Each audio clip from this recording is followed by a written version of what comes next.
আসসালামু আলাইকুম everyone, welcome back to Rony Pix Lab. আশা করি সবাই ভালো আছেন। আজকে আমাদের ক্লাস নাম্বার 2। আজকে আমরা জানবো অ্যাডোবি ফটোশপ এবং অ্যাডোবি ইলাস্ট্রেটর সম্পর্কে। আমাকে অনেকে মেসেজ করেন যে ভাই অ্যাডোবি ইলাস্ট্রেটর শিখবো নাকি অ্যাডোবি ফটোশপ শিখবো। আসলে দেখুন, গ্রাফিক ডিজাইন শিখতে হলে অ্যাডোবি ইলাস্ট্রেটর এবং অ্যাডোবি ফটোশপ দুটোই কিন্তু বাধ্যতামূলক। দুটোই, এই দুটো দিয়েই কিন্তু গ্রাফিক্স এর সম্পূর্ণ কাজ, অসম্পূর্ণ কাজ সম্পূর্ণ করা হয়। তো আমার হিসাব মতে এই দুটো সফটওয়্যার আপনার শেখা প্রয়োজন। ইনশাআল্লাহ, চিন্তার কোনো কারণ নেই। আমরা যে প্লে লিস্টটা তৈরি করতেছি, আপনারা ধীরে ধীরে অ্যাডোবি ফটোশপও আপনারা শিখতে পারবেন এটা থেকে। তো প্রথমে আমরা জেনে নেই অ্যাডোবি ইলাস্ট্রেটর এবং অ্যাডোবি ফটোশপের মধ্যে পার্থক্যটা কি। আসলে অ্যাডোবি ফটোশপের দিয়ে সব বেশিরভাগ ফটো এডিটিং করা হয়, বিভিন্ন ব্যানার এডিটিং করা হয়। আর অ্যাডোবি ইলাস্ট্রেটর দিয়ে যেমন ধরেন লোগো ডিজাইন, বড় ধরনের পিকচার, এসব জিনিস করা হয়। তো এক্সাম্পল আপনাদেরকে একটু দেখিয়ে দিই অ্যাডোবি ফটোশপ আর অ্যাডোবি ইলাস্ট্রেটরের মধ্যে পার্থক্যটা। আমি এখান থেকে অ্যাডোবি ইলাস্ট্রেটরের মধ্যে কিছু টেক্সট নিব, কিছু টেক্সট নিয়ে নিলাম। সেই টেক্সটটাকে আমরা একটু বড় করে নিই।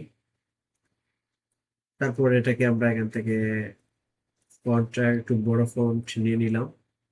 এখন আমরা এটাকে একটু জুম করব। দেখুন, আমরা যতই জুম করি না কেন অ্যাডোবি ইলাস্ট্রেটরে এটা এটা ফাটবে না। এটা আপনি যতই জুম করুন কোনো সমস্যা নাই, কিন্তু সেটা কখনো ফাটবে না। এটা হচ্ছে অ্যাডোবি ইলাস্ট্রেটরের মধ্যে। আর ফটোশপের মধ্যে আমি আপনাদেরকে দেখিয়ে দিই। এখান থেকে আমরা একটি নতুন লেয়ার নিয়ে নিলাম, তারপর ক্রিয়েট করে নিলাম। এই জায়গা থেকে আমরা কিছু টেক্সট নিয়ে নিলাম। তারপর আমি একটু বড় করে নিব।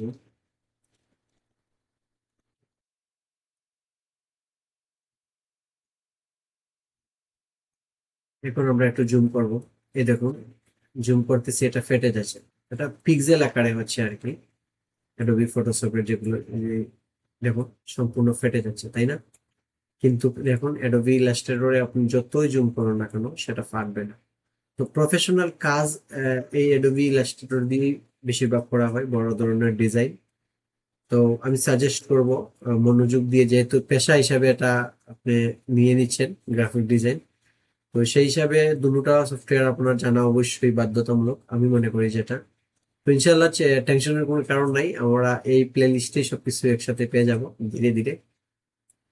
তো চলুন, প্রথমে আমরা অ্যাডোবি ইলাস্ট্রেটর কেটে আবার ওপেন করি শুরু থেকে। আমরা এটাকে ওপেন করলাম।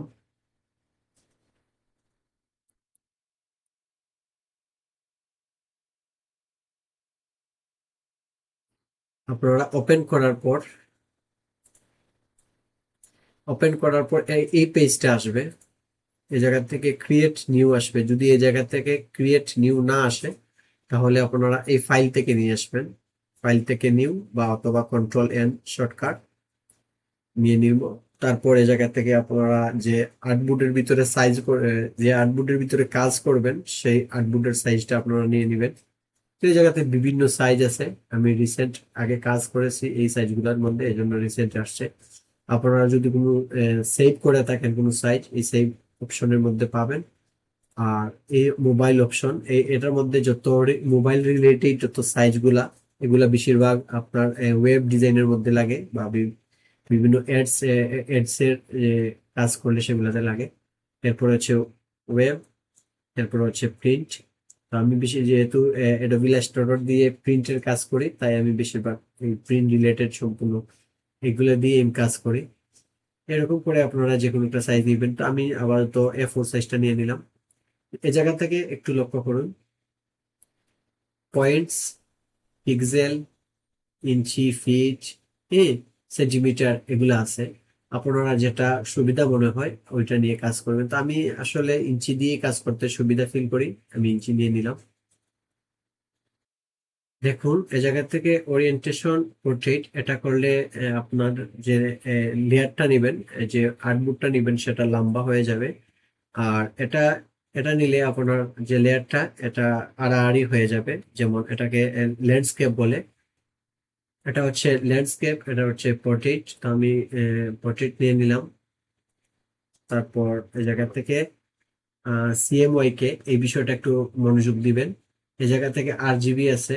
আরজিবি হচ্ছে আপনি যদি সোশ্যাল মিডিয়ার জন্য কোনো এডিট করে থাকেন, যেমন thumbnail design, Facebook banner design, এসব এডিটটা সোশ্যাল মিডিয়াতে পোস্ট করা হবে, সেটাকে সবসময় আপনারা এই আরজিবি দিয়ে রাখবেন, আরজিবি দিয়ে এডিট করবেন।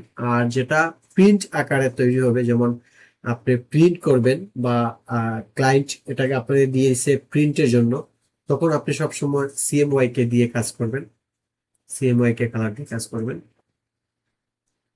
তারপর আমরা এখান থেকে ক্রিয়েট করে নিব। তো ওপেন হয়ে যাওয়ার পর এই জায়গা থেকে মনে করেন এখন আপনি কাজ করবেন, লেয়ার, লেয়ার কোথায় পাবেন, কালার পেজ কোথায় পাবেন। তো আপনারা উইন্ডোতে যাবেন।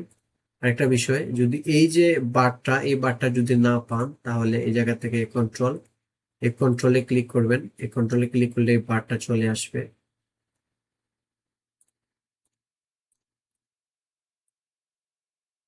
তারপর এখান থেকে আমরা লেয়ার থেকে, যেমন ধরেন লেয়ার্স নিয়ে আসলাম, তারপর গ্রেডিয়েন্ট, কালার, স্টক, অ্যালাইনমেন্ট, এরকম করে আমরা নিয়ে আসলাম। এটাকে কেটে দেই। আমরা এগুলাকে এরকম করে সেট করে নিব। কন্ট্রোল টি দিয়ে আমরা ক্যারেক্টার নিয়ে আসবো। ক্যারেক্টার নিয়ে এসে এই জায়গা থেকে এটার ভিতরে ঢুকিয়ে দিব। এটাকেও সেম।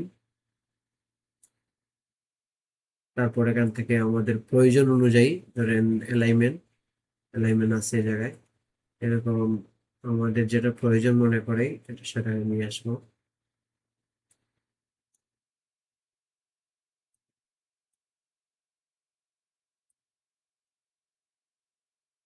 তারপর এটাকে এই জায়গাতে রেখে দিব।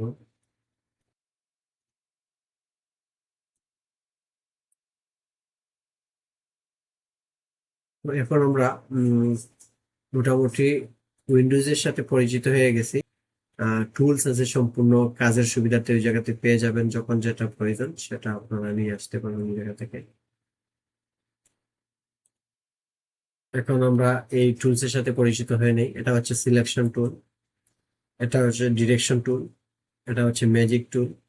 এগুলা ধীরে ধীরে ইনশাআল্লাহ অ্যাডভান্সে আপনারা সবগুলো জেনে যাবেন। তো আজ এই পর্যন্তই। যদি অ্যাডোবি ইলাস্ট্রেটর আপনাদের কাছে না থাকে, আমার ডেসক্রিপশন বক্সে লিংক দিয়ে রাখবো। তো আজ এই পর্যন্তই, দেখা হবে নেক্সট পর্বে। এই পর্যন্ত আপনারা ভালো থাকবেন।